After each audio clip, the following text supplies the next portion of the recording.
there is need to establish links with other processes within the AU as well as the G7 and G20, the COP and various UN assemblies, among others, so as to embed the declaration in wider context. And therefore, it is important for us to pursue what we agreed at the Africa Climate Summit and get to a logical ending and results at the end. As I noted earlier, we presented it at UNGA, COP, and EU Parliament, and even recently at the Italy-Africa Summit.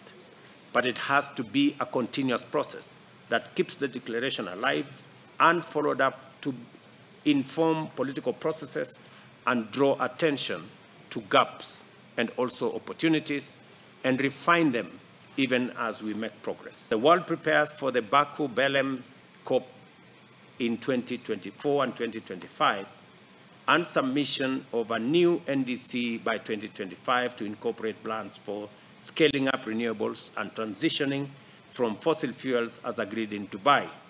Let us actualize the message of the Nairobi Declaration and transformative decisions at the COP28.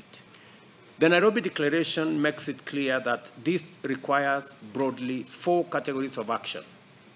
2 should be by African countries, and 2 require international collaboration. African countries should lead on 1, economic growth and development plans focused on realizing the climate-positive growth opportunities in our region. Number 2, local and regional policy and regulation to enable investment across various pathways, including adaptation and also in areas of mitigation.